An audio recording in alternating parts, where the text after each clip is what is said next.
മനോഹരമായ ഒരു കൺട്രി സൈഡിലൂടെ ഞാൻ നടന്നുകൊണ്ടിരിക്കുകയാണിപ്പോൾ. ഇത് കണ്ടില്ലേ, ഒരു ഇരുമ്പ് പാലം, നല്ല നാച്ചുറലായിട്ടുള്ള സ്ട്രീം ഇങ്ങനെ ഫ്ലോ ചെയ്ത് വരുന്നു. അത് മഞ്ഞുരുകി വരുന്ന ഒരു നദിയാണ്. ഇതിങ്ങനെ പോയിക്കൊണ്ടിരിക്കുന്നു.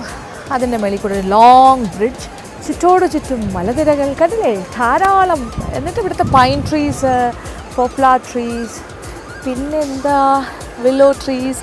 അപ്പോൾ ഇതൊക്കെ ഇപ്പോഴത്തെ ഒരു സീനറിയാണ്. ഈ ഒരു സീസൺ എന്ന് പറയുന്നത് ഇത് സ്പ്രിങ്ങിൻ്റെ ആരംഭമല്ലേ, അതായത് നല്ലൊരു വിൻ്റർ കഴിഞ്ഞിട്ട് സ്പ്രിങ് സീസൺ തുടങ്ങുന്നേ ഉള്ളൂ. അപ്പോൾ ഇലകൾ വന്നു തുടങ്ങുന്നു, അത് കഴിഞ്ഞ് പൂക്കൾ വരും.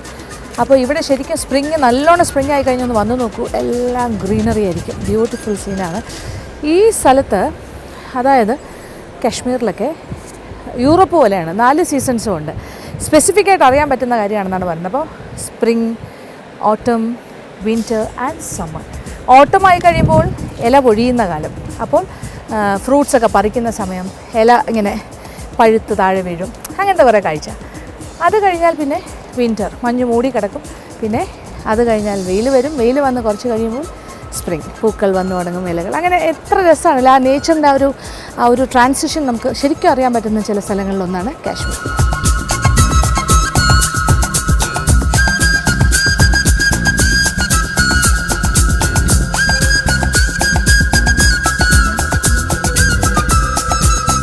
ഇതാണ് യഥാർത്ഥത്തിൽ പെഹൽഗാം എന്ന മനോഹരമായ സ്ഥലം. ഇതെന്ന് പറഞ്ഞാൽ ഇതൊരു സ്ഥലം മാത്രമല്ല, ഇങ്ങനെ കുറേ സ്ഥലങ്ങൾ, ശരിക്കും പറഞ്ഞാൽ മെഡോസ്, നല്ല ഗ്രീനറിയുള്ള മെഡോസും, പിന്നെ ഈ ലിദർ എന്ന് പറയുന്ന ഈ നദിയുടെ കരയും. ലിദർ നദിയുടെ കരയിലാണ് പെഹൽഗാം സ്ഥിതി ചെയ്യുന്നത്.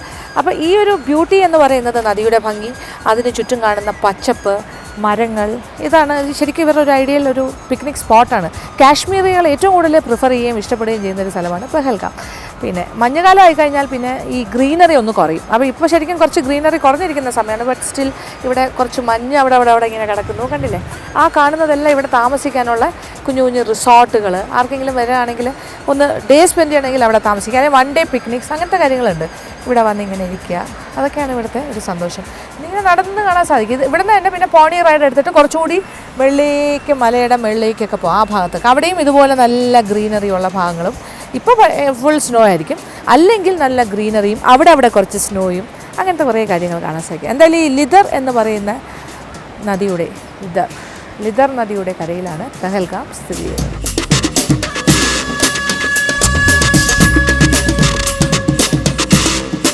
ഞാനിപ്പോൾ ശരിക്കും പെഹൽഗാമിൻ്റെ സൗന്ദര്യം ഇങ്ങനെ ആവാഹിച്ചുകൊണ്ടിരിക്കുകയാണ്, ആസ്വദിച്ചുകൊണ്ടിരിക്കുകയാണ്. ഇടയ്ക്കിടയ്ക്കുള്ള ഈ മഞ്ഞും ചെറിയ ചെറിയ സ്നോഫോൾസൊക്കെ ബാക്കി കിടക്കുന്നുണ്ട്.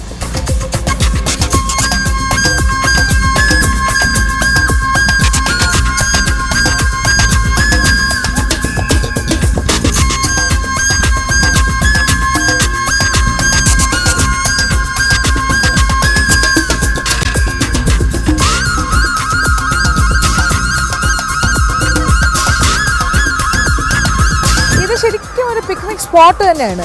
ലിദർ നദി ഇത്ര അടുത്ത് ഒഴുകുന്നു, നമുക്കിങ്ങനെ നടന്നു പോകാം, വേണമെങ്കിൽ താഴേക്ക് പോകാം, ഇവിടെ ഇരുന്ന് ഭക്ഷണം കഴിക്കാം. ഈ ഭാഗത്തൊന്നും ഒരുപാട് സ്നോ ഒന്നും ഇല്ലല്ലോ ഇപ്പോൾ കുറച്ച് പ്ലസൻ്റാണ് ഈ ഭാഗമൊക്കെ. കുറച്ചുകൂടി അങ്ങോട്ട് പോയാൽ ഭയങ്കര മഞ്ഞ, സ്നോ.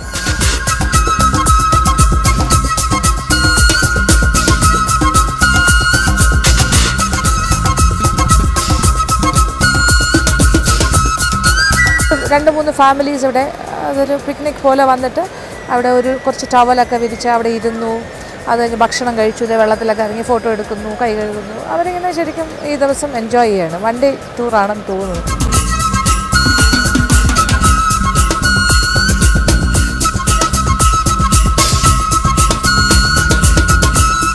ലിദർ നദിയുടെ കുറുകെ ഒരു കുഞ്ഞു വുഡൻ ബ്രിഡ്ജ് കണ്ടോ? ഇത് എന്തിനാ അറിയോ? ഇവിടെയൊക്കെ ചെറിയ ചെറിയ ലോഡ്ജസ്, താമസിക്കാനുള്ള റിസോർട്ടുകളുണ്ട്. ഈ പെഹൽഗാമിലെ ആ കുന്നിൻ്റെ സൈഡിൽ കണ്ടില്ലേ, അവിടെയുള്ള 2-3 റിസോർട്ടുണ്ട്. അവിടേക്ക് പോകാനുള്ള കുഞ്ഞു ബ്രിഡ്ജാണ്. അപ്പോൾ നല്ല രസമല്ലേ, ക്യൂട്ട്. ഇങ്ങനെ നടന്ന് പോയാൽ ലിദർ റിവറാണ് താഴെ കൂടെ ഒഴുകുന്നത്. ധാരാളം ഉരുളൻ പാറകളുണ്ട്. കൂടാണ്ട് മഞ്ഞിങ്ങനെ, സ്നോ ഇങ്ങനെ വെള്ളത്തിലേക്ക് ഇറങ്ങി കിടക്കുക. ഇപ്പോൾ സ്നോ ക്ലിയറായി വരുന്ന സമയമല്ലേ, അല്ലായിരുന്നെങ്കിൽ ഈ റിവർ എനിക്ക് തോന്നുന്നു ഒരു പക്ഷേ സ്നോ കൊണ്ട് മൂടിയിട്ടുണ്ടാവും. ബ്യൂട്ടിഫുൾ ഒരു ലൊക്കേഷൻ തന്നെ, ഇത് പറയാണ്ടിരിക്കാൻ വയ്യ. ഇത് രസമായിരിക്കുന്നു. നടന്നു പോകുന്നതും മഞ്ഞിൻ്റെ ഇടയിൽ കൂടിയാണ്. പക്ഷെ അതിപ്പോൾ ആരൊക്കെയോ നടന്ന് വഴി അത് ക്ലിയർ ആക്കി തന്നിട്ടുണ്ട്. അതുകൊണ്ട് കുറച്ച് ബുദ്ധിമുട്ടില്ലാതെ പോകാം. എന്നാലും സൂക്ഷിച്ച് നടക്കണം.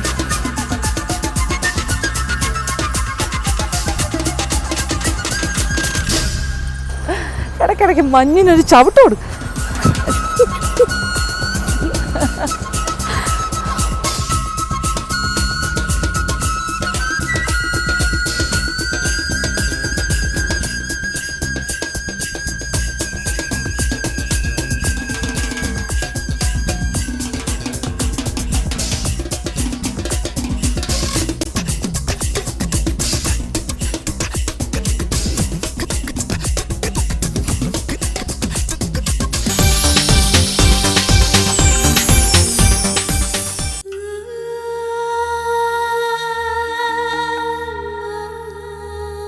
അങ്ങനെ നമ്മൾ ഡെസ്റ്റിനേഷൻ പോയിൻ്റായ പഹൽഗാമിൽ എത്തിക്കഴിഞ്ഞു. പഹൽഗാം എന്ന് പറയുന്ന ഈ ഒരു ടൗൺ ഏരിയയിലാണ് ഇപ്പോൾ നമ്മൾ നിൽക്കുന്നത്.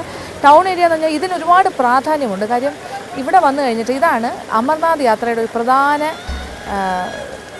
Base camp. ഇവിടെ വന്നിട്ടാണ് ബേസ് ക്യാമ്പിൽ രജിസ്റ്റർ ചെയ്തിട്ടൊക്കെയാണ് ആൾക്കാർ മുന്നോട്ടുള്ള യാത്ര തുടരുന്നത്. പിന്നെ ചന്ദൻവാടി വരെ അവർക്ക് വാഹനത്തിൽ പോകാം. ഇവിടെ നിന്ന് രജിസ്ട്രേഷൻ നടത്തിയിട്ട് അവർക്ക് റെസ്ട്രിക്ഷനൊക്കെ ഉണ്ട്. ഇത്ര പേരെ മാത്രമേ അവർ അങ്ങോട്ടേക്ക് വിടുള്ളൂ. ഒരു ദിവസം ഇത്ര നമ്പേഴ്സിനുണ്ട്. അത് കഴിഞ്ഞിട്ട് അവർ ചന്ദൻവാടി പോയിട്ട് അവിടെ കാറ് പാർക്ക് ചെയ്തിട്ട് പിന്നെ അവിടെ നിന്ന് അങ്ങോട്ട് ട്രക്കിംഗ് പോയിന്റിലേക്ക് നടന്ന് പോകണം. അതൊരു യാത്ര. അപ്പോൾ അതുകൊണ്ട് തന്നെ ഇവിടെ ഒരുപാട് ഡെവലപ്ഡാണ് ഈ ടൗൺ ഏരിയ. പഹൽഗാമിൻ്റെ ധാരാളം ഹോട്ടൽസ്, റെസ്റ്റോറൻറ്റ്സ്, താമസ സ്ഥലങ്ങൾ, പിന്നെ പോലീസിൻ്റെ സേവനം, അങ്ങനത്തെ ഒരുപാട് കാര്യങ്ങൾ, പിന്നെ ഹോസ്പിറ്റൽസ്, എല്ലാ ഫെസിലിറ്റിയും ഉണ്ട്. നല്ലൊരു പാർക്കുണ്ട്. പിന്നെ ഇവിടെ 1-2 ക്ഷേത്രങ്ങളുണ്ട്. അങ്ങനെ കുറേ കാര്യങ്ങൾ. പിന്നെ ഇവിടെ നിന്നാണ് പോണി റൈഡ്സ് എടുത്തിട്ട് ഇതിന് ചുറ്റുമുള്ള ഒരുപാട് ബ്യൂട്ടിഫുൾ സ്ഥലങ്ങളുണ്ട്. മെഡോസ്, ബ്യൂട്ടിഫുൾ സീനറീസ്, അതൊക്കെ കാണാനായിട്ട് ആൾക്കാർ കുതിരപ്പുറത്ത് ചെറിയ പോണീസിൽ കയറി പോകും ടൂറിസ്റ്റുകൾ. അതല്ലാന്നുണ്ടെങ്കിൽ നമുക്ക് നടക്കാൻ തയ്യാറാണെങ്കിൽ നമ്മൾ നടന്ന് പോയി വേണമെങ്കിലും കാണാൻ സാധിക്കും. ഇതൊക്കെയാണ് പഹൽഗാം എന്നുള്ള ഈ ബ്യൂട്ടിഫുൾ സ്ഥലത്തിൻ്റെ പ്രത്യേകത. പക്ഷേ സമ്മറിന് വരാനാണ് ഏറ്റവും നല്ല സ്ഥലം. It's A summer holiday place.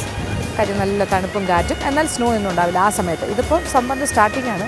കുറച്ച് സ്നോ ഒക്കെ ഉണ്ട് ചില ഭാഗങ്ങളിൽ. അതുകൊണ്ട് ആ ഭാഗത്തേക്ക് നമ്മളിന്ന് പോകുന്നില്ല. ബാക്കി ഇവിടുത്തെ കുറച്ച് വിശേഷങ്ങളെല്ലാം നടന്നു കാണാം.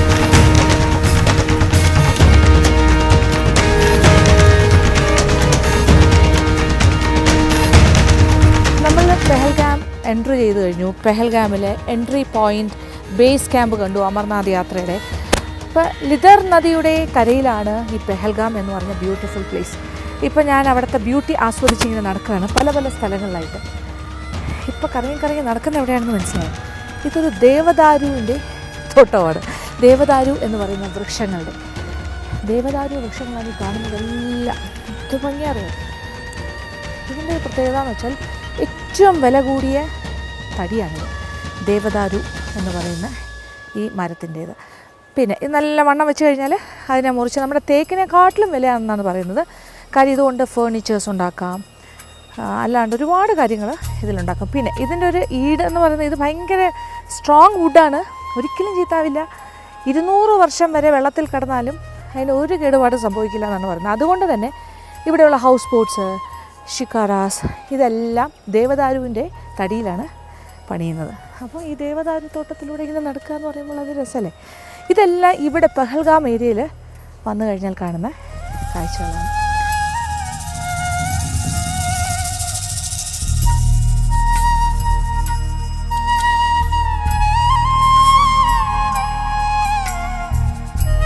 അങ്ങനെ പഹൽഗാം ഏരിയയിൽ നമ്മൾ എത്തിക്കഴിഞ്ഞു. അപ്പോൾ ബേസ് ക്യാമ്പ് ഏരിയ കണ്ടു കഴിഞ്ഞല്ലോ. അത് കഴിഞ്ഞിട്ട് പിന്നെ അങ്ങോട്ട് വന്നു കഴിഞ്ഞാൽ ഇനി ഇങ്ങോട്ട് മുകളിലേക്ക് പോകാം, എവിടേക്ക് വേണമെങ്കിലും പോകാം. ഇതെല്ലാം ഒരു മിനി സ്വിറ്റ്സർലാൻഡ് എന്നാണ് പറയുന്നത്. പക്ഷേ മുകളിലേക്ക് പോകണം എന്നുണ്ടെങ്കിൽ ഒരു സ്റ്റേജ് ചന്ദൻവാരി വരെ വാഹനത്തിൽ പോകാം. ചന്ദൻവാരി എന്ന് പറയുന്നത് ഇനി ഒരു 10-13 കിലോമീറ്റർ പോകണം.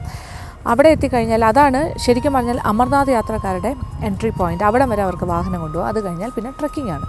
അതാണ് ചന്ദൻവാരി. അങ്ങോട്ട് പോയാൽ പിന്നെ അല്ലാണ്ട് പോണി റൈഡ് എടുക്കാം. അതായത് കുതിരപ്പുറത്ത് നമ്മുടെ ഇവിടുത്തെ ചെറിയ പോണീസുള്ള കോവർ കഴുതകൾ, അത് മ്യൂൾസ്, അതിൻ്റെ മുകളിൽ കയറി അങ്ങനെ പോകുന്ന കുറേ സ്ഥലങ്ങളുണ്ട്. അതാണ് ഈ പഹൽഗാമിൻ്റെ ഒരു പ്രത്യേകത. പല ഭാഗങ്ങളിലായിട്ട് ഇങ്ങനെ സ്പ്രെഡ് ഔട്ട് ചെയ്ത് കിടക്കുന്ന സ്ഥലമാണ്.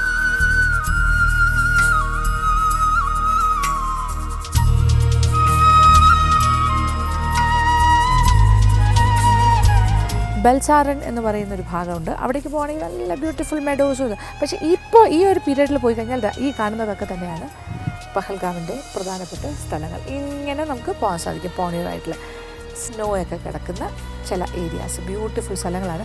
പിന്നെ പഹൽഗാമിനെ കുറിച്ച് പറയുന്നത് എന്താ വെച്ചാൽ, ആ പേരെന്താ വെച്ചാൽ ഷെപ്പേർഡ്സ് ഗ്രാമം എന്നാണ്, അതായത് ഷെപ്പേർഡ്സ് വില്ലേജ്. പഹൽഗാം എന്ന് പറഞ്ഞാൽ, പഹൽ എന്ന് പറയുമ്പോൾ ഷെപ്പേർഡ്, ഗ്രാം വില്ലേജ്, അപ്പോൾ ആട്ടിടയന്മാരുടെ ഗ്രാമം എന്നാണ് പറയുന്നത്. അത്രയും ഇങ്ങനെ ഇതൊക്കെ ഇപ്പോൾ മഞ്ഞൊക്കെ ഉരുകി കഴിഞ്ഞു, അല്ലാതെ ഇതുമൊക്കെ മഞ്ഞ് കൂടി കിടക്കുമായിരിക്കും. ആ സൈഡിലൊക്കെ ഇപ്പോഴും മഞ്ഞുണ്ട്. അപ്പോൾ ഇതാണ് ഇവിടുത്തെ ഒരു ബ്യൂട്ടിഫുൾ ആയിട്ടുള്ളൊരു സ്ഥലം. അപ്പോൾ ഒരു 1 ഡേ പിക്നിക്കിനൊക്കെ പ്ലാൻ ചെയ്ത് ബെൽസാരനിലേക്ക് വേണമെങ്കിൽ പോണി റൈഡിൽ പോകാം, അങ്ങനത്തെ കാര്യങ്ങൾ. പിന്നെ ഏത് സമ്മറിൽ ഇവിടെ വന്നാലും നല്ല കാറ്റാണെന്നാണ് പറയുന്നത്. അപ്പോൾ കാശ്മീരിലുള്ള ആൾക്കാർക്കെല്ലാം സമ്മർ പീരീഡിലും ഒക്കെ വരാൻ ഇഷ്ടമുള്ളൊരു സ്ഥലമാണ്.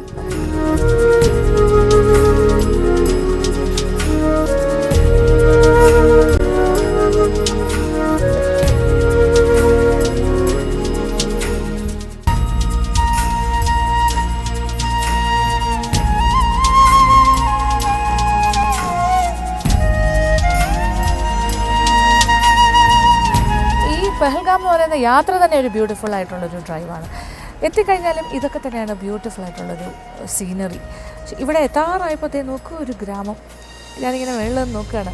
മഞ്ഞിൽ പൊതിഞ്ഞ് കിടക്കുന്നൊരു ഗ്രാമമായിരുന്നു. ഇപ്പോൾ കുറച്ച് മഞ്ഞെല്ലാം മാറിയിട്ട് നല്ലൊരു ക്യൂട്ടൊരു വില്ലേജ്.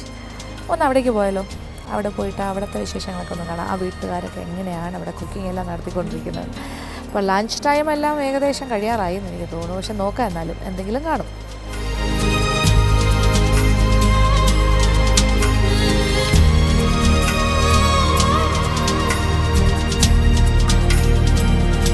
അസ്സലാമു അലൈക്കും.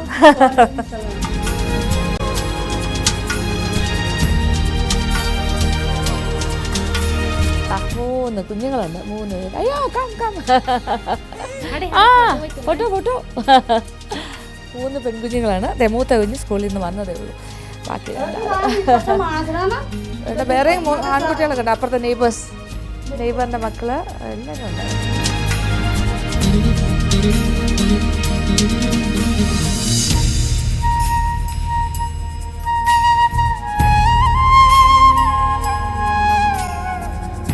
അപ്പോൾ കുക്കിംഗ് ഇവിടെ തുടങ്ങിക്കഴിഞ്ഞു. അപ്പോൾ വൈകുന്നേരത്തേക്ക് ഒരു മീറ്റ് ഐറ്റമാണ് ഉണ്ടാക്കുന്നത്. ഉരുളക്കിഴങ്ങും മട്ടണും എല്ലാം കൂടി ചേർത്തിട്ട്. കുറച്ച് മട്ടൻ്റെ ആവശ്യമുള്ളൂ എന്ന് തോന്നുന്നു. കുറച്ച് മട്ടൺ ആണ്, ഒരുപാടൊന്നുമില്ല. ഒരു 5-6 പീസ്. പിന്നെ കൂടുതൽ ഉരുളക്കിഴങ്ങാണ്. ഉരുളക്കിഴങ്ങ് ഭയങ്കര ഡിഫറെൻ്റ് ആണല്ലേ. അതുകൊണ്ട് പച്ച ആപ്പിൾ പോലെ ഇരിക്കുന്നു. തൊലിച്ചെടുക്കുമ്പോൾ നല്ല ഫ്രഷ്. ആദ്യം കുക്കറിലേക്ക് കുറച്ച് എണ്ണ ഒഴിക്കും. മസ്റ്റേർഡ് ഓയിലാണ് ഇവിടെ കോമൺ, അത് എല്ലായിടത്തും അങ്ങനെ തന്നെയാണ്. അപ്പോൾ ആദ്യം എല്ലാവരും കുക്കർ ഉപയോഗിക്കുന്നു, അതൊരു പ്രത്യേകതയാണ്. സവാള കുറച്ച് അരിഞ്ഞത് അത് എണ്ണയിലേക്ക് ഇട്ടു. മുട്ടായി കഴിക്കുന്ന സന്തോഷത്തിലാണ് എല്ലാവരും. കുഞ്ഞുങ്ങൾ കണ്ടില്ലേ, ഭയങ്കര ഹാപ്പി. ഭാഷ അറിഞ്ഞുണ്ടെങ്കിൽ എന്താ, നമുക്ക് എല്ലാം കുഞ്ഞുങ്ങളുടെ ഭാഷയൊക്കെ എല്ലാം ഒരുപോലെയാണെന്ന് തോന്നുന്നു. അപ്പോൾ ഉള്ളി ഇട്ടു. അത് കഴിഞ്ഞ് അതിലേക്ക് മട്ടൻ്റെ പീസസ്. ഇനി ഉരുളക്കിഴങ്ങിനെ പീസസ് ആക്കും.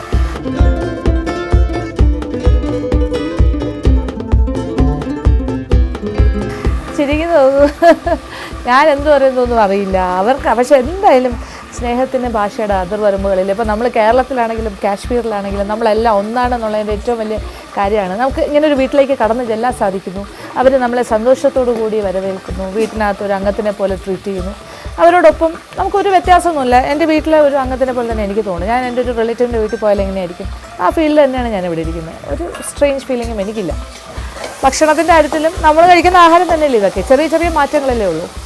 ഉണ്ടാക്കുന്ന രീതിയിലാവാം. ചില ഇൻഗ്രീഡിയൻസ് ചിലപ്പോൾ മസ്റ്റേർഡ് ഓയിൽ നമ്മൾ ഉപയോഗിക്കില്ല, നമ്മൾ കോക്കനട്ട് ഓയിലായിരിക്കും. അതാ റീജിയണൽ ഡിഫറൻസ്, അത്രേ ഉള്ളൂ. ഇത്രയും ഒരു ഫ്രഷ് ആയിട്ടുള്ള പൊട്ടറ്റോ ഞാൻ ആദ്യമായിട്ട് കാണുകയാണ്. കാര്യം അത്രയ്ക്ക് നല്ല പച്ച നല്ല കരിമ്പ് പോലെ ഇരിക്കുന്ന ഉരുളക്കിഴങ്ങ്. പിന്നെ ചൂടുവെള്ളം ഒഴിച്ചിട്ടാണ് ഉരുളക്കിഴങ്ങ് കഴുകിയെടുക്കുന്നത്. അപ്പോൾ കുറച്ച് നേരം ഇറച്ചി ഇങ്ങനെ ഒന്ന് വഴണ്ട് വന്നപ്പോൾ ഉരുളക്കിഴങ്ങിൻ്റെ പീസസ് കുറച്ച് കൂടുതൽ, ഒരു 4-5 ഉരുളക്കിഴങ്ങ്. ഇനി കുറച്ച് ഉപ്പും കൂടി ചേർക്കുന്നു. ഇനി കുറച്ച് വെളുത്തുള്ളി മുഴുവനെ തന്നെ ഇടുകയാണ്, ഒരു 4-5 പീസ്. ഇനി അതിലേക്ക് കുറച്ച് പെരിഞ്ജീരകം പൊടിച്ചു വെച്ചത്, അതാണ് അവരുടെ എനിക്ക് തോന്നുന്നു ഗരം മസാലയ്ക്ക് പോരാ അത് മാത്രമാണ് ചേർക്കുന്നത്.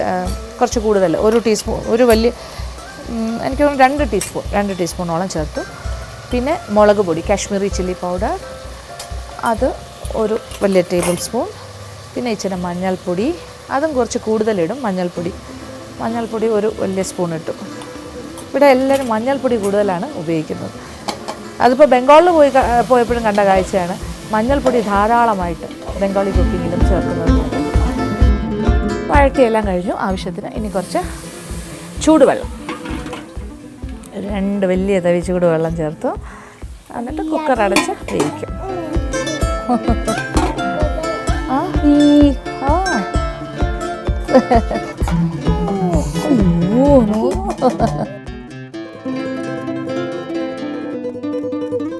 ഒരുപാട് കൊഴുത്ത ചാറൊന്നും അല്ലാന്ന് തോന്നുന്നു. കുറച്ച് ലൂസായിട്ടുള്ള കറിയാണ് അവർക്ക് പൊതുവേ ഇഷ്ടം. ലൂസ് കറി, നിറച്ചെണ്ണ ഇങ്ങനെ പൊങ്ങി കിടക്കുന്ന കറി. മണം നോക്കും, മണം പിടിക്കുന്നു. കൊള്ളാം, ഇഷ്ടപ്പെട്ടു എന്ന് തോന്നുന്നു.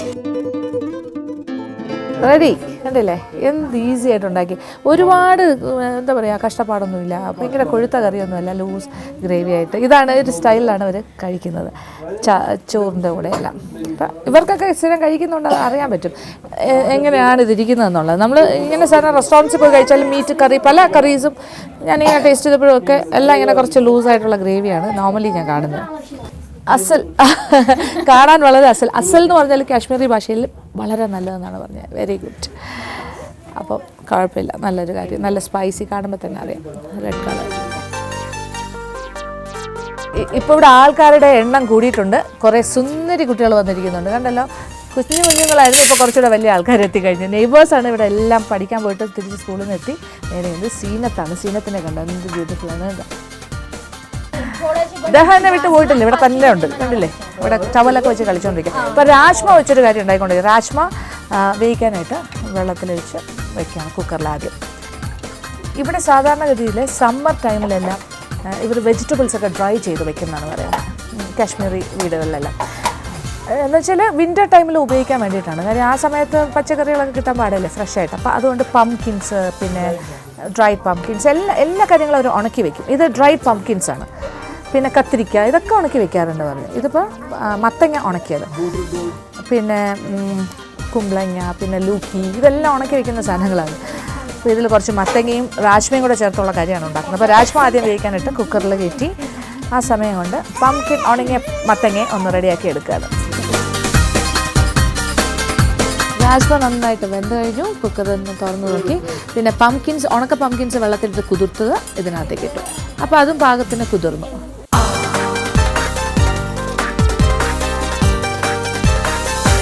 ഇദ്ദേഹം എന്നെ അങ്ങ് ഇഷ്ടമായി. പൊസസീവായിട്ട് എൻ്റെ മടിയിൽ കയറിയിരിക്കും. വേറെ ആരും എൻ്റെ മടിയിൽ വന്നിരിക്കാൻ സമ്മതിക്കുന്നില്ല. മറ്റേ ഇളയാളുടെ ഇവിടെ ഏറ്റെടുത്തിരിക്കുകയാണ് ആൾ. കൊച്ചു കുട്ടികൾ ഇവരെല്ലാം കണ്ടു. അതിനകത്ത് എൻ്റെ ഇഷ്ടം അറിയാം. ഭയങ്കര പെട്ടെന്ന് ഫ്രണ്ട്ലി ആവുന്നുണ്ട് ഇവർ. നല്ല ഇഷ്ടമായി.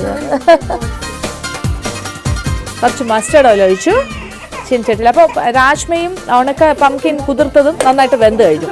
അപ്പോൾ ആ പംകിനും കൂടെ ഇട്ടിട്ട് വീണ്ടും കുക്കറിൽ അടച്ചിട്ട് വേവിച്ചു. അത് കഴിഞ്ഞിട്ട് ഏതാണ്ട് ഒരു 1/2 കപ്പോളം എണ്ണ ഒഴിക്കും. അതിലേക്ക് കുറച്ച് സവാള അരിഞ്ഞത് ഉള്ളിയിട്ട് മൂപ്പിച്ചിട്ട് അതിലേക്ക് വേവിച്ച രാജ്മ വിത്ത് പംകിൻ, ഉണക്ക മത്തങ്ങ വേവിച്ച്, അത് കുതിർത്ത് വേവിച്ചത് രാജ്മയും കൂടി ചേർത്ത്.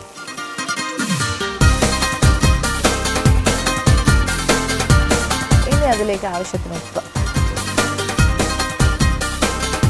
മുളക് പൊടി, മഞ്ഞൾപ്പൊടി, പിന്നെ പെരുംജീരകം പൊടിച്ചത്. ഇനി കുറച്ച് വെളുത്തുള്ളിയും അതിനകത്തേക്ക് ഇടുന്നു. ഇതെല്ലാം കൂടി അങ്ങോട്ട് ഇളക്കാൻ പോവാം.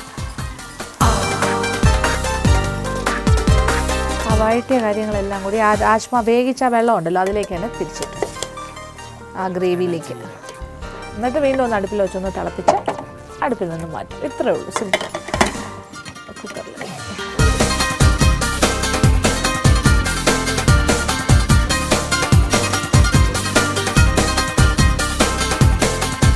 അങ്ങനെ രാജ്മ ആൻഡ് ഡ്രൈ പംകിൻ കറി ഇവിടെ റെഡി. അപ്പോൾ ഇവരുടെ രാത്രിത്തെ ഭക്ഷണത്തിനുള്ള കാര്യങ്ങളൊക്കെ റെഡിയായി. അല്ല എന്ത് കാര്യമായിട്ടൊക്കെ ചെയ്തു.